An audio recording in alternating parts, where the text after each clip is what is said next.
The 2017 MTV Movie and TV Awards were highlighted by equality. For the first time, the show gave a gender-neutral prize for Best Actor in Movies and Television. The winner for Best Actor in a Movie was Emma Watson for her role as Belle in Disney's live-action adaptation of Beauty and the Beast. Watson praised the gender-neutral award during her speech. That acting is about the ability to put yourself in someone else's shoes. And that doesn't need to be separated into two different categories. From the TV side, British actress Millie Bobby Brown won for Best Actor in a television show for her role as Eleven on Netflix Stranger Things. Other notable winners included Moonlight's Ashton Sanders and Jarell Ramon for Best Kiss. For United News International, I'm Rachel Latham. Canada's federal government has been deploying troops to flooded areas in Quebec for 3 days now, with more to come. They're supporting local efforts to build sandbag barriers and help residents forced to flee. Very stressing, very bad, but it's the nature. We have no choice. More than 1,500 homes have already been evacuated. 2 people, a 37-year-old man, a 2-year-old child, are missing after their car was swept away. As the relief effort intensifies, some areas are facing mandatory evacuation orders. We understand that your house is your most prized possession, but at the same time, the message is your life is the most prized possession. Heavy spring rains and melting snow caused these floods across eastern Canada, and most rivers have yet to crest. Many in the hardest hit areas in Quebec say the authorities should have been more prepared for what's being described as the worst flooding in decades. We don't have enough help. I don't know where the army is. So I don't know what else to say. It's a disaster. In the mountains of British Columbia in western Canada, the rain and rising waters have triggered landslides. There's also heavy flooding in lakefront and riverside neighborhoods. 2 men are missing, including a local fire chief who was swept away while checking water levels along a local river. The heavy rains of the past 5 days are easing, giving rescuers a chance to reach remote areas. It's also a chance for the authorities to begin planning a cleanup operation that will likely take many months. Daniel Lack, Al Jazeera.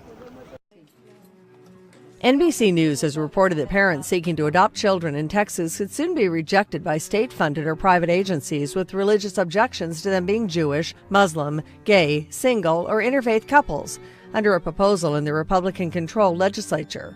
Republican sponsors of Texas' bill say it's designed to support the religious freedom of adoption agencies and foster care providers. Many of the agencies are private and faith-based but receive state funds. Opponents say it robs children of stable homes while funding discrimination with taxpayer dollars. Senior Legislative Counsel for the Human Rights Campaign, Catherine Oakley, said this goes against the best interest of the child. She added that the bill also blatantly violates the Constitution. At the Miraflores Presidential Palace, a long table to debate plans for a new constitution. A gathering where the main opposition parties were conspicuously absent. Instead, they went out to march, yet again, against what they describe as a power grab to destroy Venezuela's crumbling democratic institutions and economy. The ones who are responsible for the fact there is no food, no medicine, that some people are starving, are the ones who are in the Miraflores Palace right now. Instead of calling for elections as stipulated by our present constitution, they've invented this fraud, so nothing will change. It wasn't long before the demonstration was intercepted by security forces. Downtown, the ruling party responded with a march of its own, as has become the norm. This time led by one of the government's 2 most powerful men, Diosdado Cabello, the only person opponents seem to loathe more than President Nicolás Maduro. I asked him if it's true that the expedited plans to rewrite the Constitution aim to strengthen the government and its revolution. Of course, it will strengthen the people and the current Constitution. In 2002, the opposition carried out a failed coup and tossed the Constitution into the rubbish because the Constitution did not provide the mechanism to protect itself. So what we want now is to give it an impenetrable shield that will protect the revolution. The government is in fact moving forward with uncharacteristic speed. Maduro is trying to convince Venezuelans and the international community that his new constitution will bring peace and stability to this strife-torn nation. But in fact, the only thing that it's achieved so far is to add more fuel to a fire that is nourishing a seemingly tireless campaign of civil disobedience. This is a civic citizens' rebellion that can't be turned back. They've reached the point of no return. But the stakes are becoming higher. There are reports that opposition civilians are being subjected to quickie military trials, bypassing the once loyal Attorney General, who has publicly questioned the legality of the government's actions. This as opponents call on all Venezuelans to form a front to defend the current constitution, which they insist needs to be respected, not changed. Lucia Newman, Al Jazeera, Caracas. China reportedly told its citizens in North Korea to leave the country in the wake of increasing tension between North Korea and the United States. The Korea Times reported May 2nd that the Chinese embassy in North Korea advised Korean Chinese residents to return to China last month, citing concerns over a possible U.S. military strike. Radio Free Asia reported the warning came days before North Korea was set to showcase its military power during the 85th anniversary of the Korean People's Army on April 25th. The U.S.-based radio station cited a Korean Chinese man living in Pyongyang who said he had received a message from the embassy to leave. The Chinese embassy in North Korea, however, has yet to comment about the reported advisory. Tensions between North Korea and the United States escalated recently. On April 30th, North Korea threatened to sink a U.S. submarine that had been deployed in South Korean waters. For United News International, I'm Neela Uni. During a Senate Judiciary Subcommittee hearing on Monday, former Director of National Intelligence James Clapper said that he expects Russians to hack future U.S. elections. Clapper, who resigned after Donald Trump was elected president, warned of future attacks from Russian hackers when the 2018 and 2020 election seasons arrive. He then went on to point out that the Russian hacking campaign during last year's presidential election had been inexpensive and successful. The prediction echoes a similar one from FBI Director James Comey's warning last week during another Senate Judiciary Committee hearing, where he also said that Russia will continue to hack future elections. Reality TV star Zeke Smith is looking on the bright side after a difficult event. Smith, a transgender man, shared that he first felt numb when he was outed while competing on CBS reality competition Survivor. Smith told CNN at the GLAAD Media Awards, "I really felt it signaled a change in which trans people are received by the public and the media." Smith was outed by fellow contestant Jeff Varner, but he isn't angry about it. He also shared that his experience on the show wasn't easy, but it made him stronger. Native American leaders and climate activists protested at several Chase branches in Seattle on Monday. The demonstrators forced banks to close temporarily as people demanded the money holders not lend to projects such as the Keystone XL oil pipeline. Police said 26 people were arrested by late afternoon. The efforts echo similar protests with other banks as activists shift to targeting the financial backers of the pipelines rather than sites like the Dakota Access Pipeline in North Dakota, where thousands protested last year. Authorities have been trying to cope with a major rainstorm on Sunday, playing havoc with traffic on travel across the province. It blew in over the provincial capital, Guangzhou, in early morning. City officials issued a stern warning to residents about its potential impact. And in just a 7-hour period, precipitation in some areas exceeded 400 millimeters. Infrastructure and buildings have been damaged, while there have also been some landslides. No injuries have been reported yet, but the forecast is for more rain across the region. Some 80,000 people are trapped in a scrub land of hopelessness in a forgotten corner of the Middle East. Huddling in the wind, walled in by desert sandbanks, they have been driven there by war. Abandoned by governments, they are preyed on by the very ISIS gunmen and suicide bombers they fled their homelands to escape. Rukban straddles a rocky, arid no-man's land along the border linking Syria and Jordan. Aid agencies have complained for months that they can't gain access to the site to provide food and essential supplies. There have been regular attacks this year and daily gun battles inside the camp.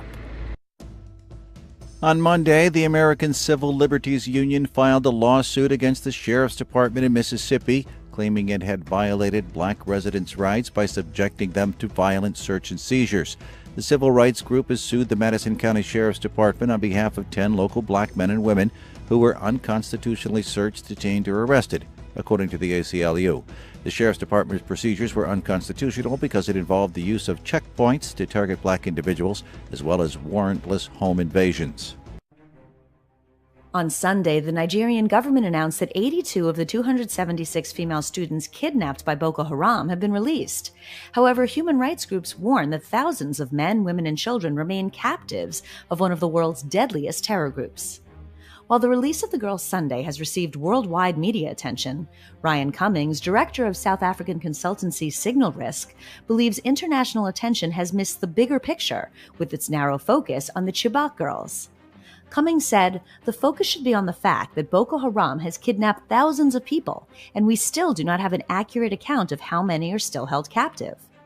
According to records kept by human rights group Amnesty International, Boko Haram has carried out at least 41 mass abductions since the start of 2014. Israel has two official languages, Hebrew and Arabic. That might change soon, though. A cabinet committee approved a bill on Sunday, May 7th, that would revoke the official language status for Arabic, sending it to Israel's parliament, the Knesset, for a vote. The bill would downgrade Arabic to having a, quote, special status in the state, leaving Hebrew as the sole official language. Although Arabic would no longer be designated as an official language, government services and all documents would still provide Arabic translations. The Jerusalem Post reports Knesset member Avi Dichter said the upcoming vote on the bill is, quote, a big step toward establishing our identity. The bill was first proposed in 2011, and Prime Minister Benjamin Netanyahu's Likud party has been working to finalize its wording ever since. The Jerusalem Post says the Knesset will vote on the bill on Wednesday.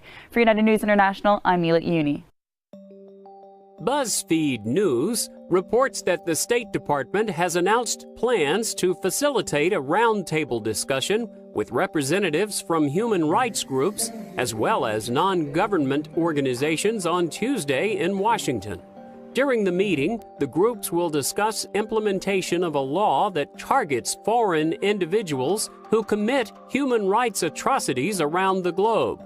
The legislation gives power to impose visa bans as well as apply a freeze to U.S. assets on foreign persons who target whistleblowers or are known human rights violators.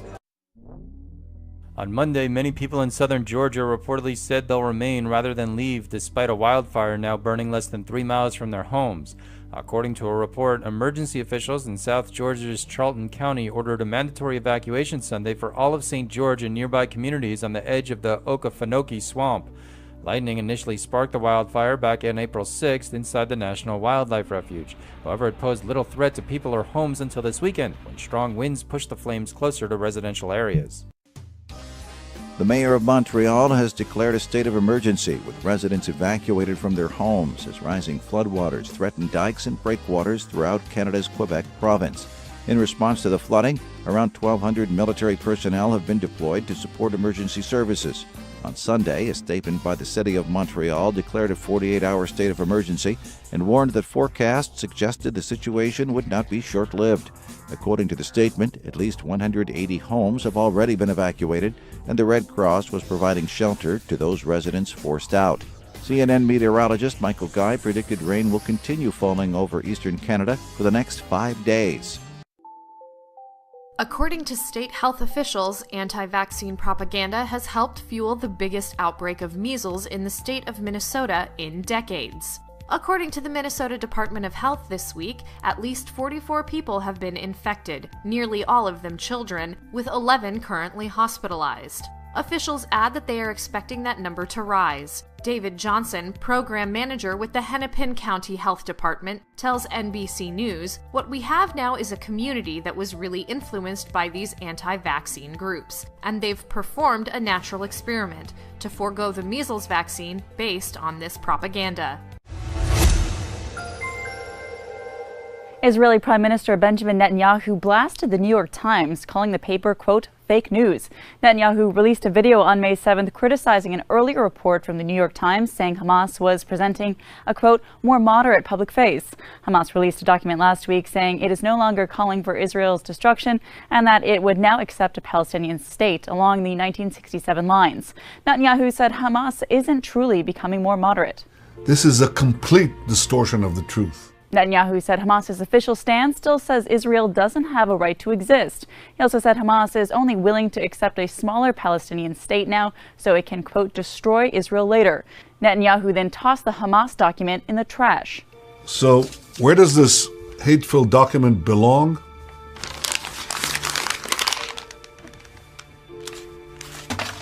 Right there. For United News International, I'm Mila Iouni. In the last 3 weeks, 2 U.S. citizens have been detained by the North Korean regime. According to CNN, both men work at Pyongyang University of Science and Technology, one of the few schools to employ foreign experts in North Korea. Kim Hak-song, an ethnic Korean born in Jilin, China, and educated at a university in California, was detained Sunday on suspicion of hostile acts against the regime. In April, Kim Sang-duk, also known as Tony Kim, was also detained for hostile acts while trying to fly out of Pyongyang International Airport. The detentions come amid heightening tensions on the Korean peninsula. Just last week, North Korea state media published an 1,800-word report accusing the U.S. and South Korea of plotting to kill leader Kim Jong-un. Donald J. Trump is calling for a total and complete shutdown of Muslims entering the United States until our country's representatives can figure out what the hell is going on. In 2015, Donald Trump called for a total and complete shutdown of Muslims entering the United States. Fast forward to May 2017, and the statement mysteriously disappeared from President Donald Trump's campaign website. On Monday, during the daily briefing with President Secretary Sean Spicer, a reporter asked about it. In December 2015, the proposed ban posted to the website outlined details of what Trump spoke of throughout his campaign. When the reporter asked Spicer about the ban, Spicer responded that he wasn't aware of what was on the campaign statement and that you have to ask them. I know how he talked about this from the very first day of the administration. Spicer said, adding a moment later, that we've been very consistent since the first day of this administration on this. Texas GOP Governor Greg Abbott has officially signed a sanctuary cities ban that lets police in the Lone Star State ask during routine stops whether someone is in the U.S. legally. It also threatens Texas authorities with jail time if they don't cooperate with federal immigration agents. Abbott signed the measure on Sunday evening without advance notice, which critics claim was to avoid protesters. Terry Burke, executive director of the ACLU of Texas, has already stated that the organization will fight the law, which doesn't go into effect until September 1st, in courts and at the ballots. Hundreds of rebel fighters and their families are leaving a besieged district of Syria's capital. Up to 1,500 people are expected to leave the Barzeh district of Damascus this week under a new evacuation deal reached with the Syrian government. Most of those leaving Barzeh starting May 8th will be taken north to the rebel stronghold of Idlib. This marks the first time evacuations from Damascus have been permitted in Syria's 6-year war. The evacuations come after Russia, Iran, and Turkey signed a ceasefire deal that went into effect over the weekend. The deal establishes 4 so-called de-escalation zones across the country, including in Idlib. It also calls for a 6-month pause in fighting and airstrikes in and around rebel-held areas. Questions remain over how the deal will be enforced, but the evacuation of rebels from Barzeh brings the Syrian government one step closer to regaining control of the entire capital. For United News International, I'm Kimberly Caldwell. Scientists are getting a bird's eye view of birds. Using images taken from space, they've counted the number of northern royal albatross living on remote islands in the Pacific Ocean. Scientists from the British Antarctic Survey and Canterbury Museum published their findings May 4th in the journal IBIS. They used pictures taken by a high-resolution satellite to study the endangered birds' populations on New Zealand's Chatham Islands. Scientists were able to count individual birds as they sat on their nests, The satellite is that good. Before now, experts had to count the number of northern royal albatross manually, which is expensive and risky because the birds breed on some of the most remote and inaccessible islands in the world. The satellite imagery showed a population of northern royals is holding steady on one of the islands, but their numbers on another island group have plunged. This new technique could help conservationists monitor wildlife around the world. For United News International, I'm Camberry Caldwell.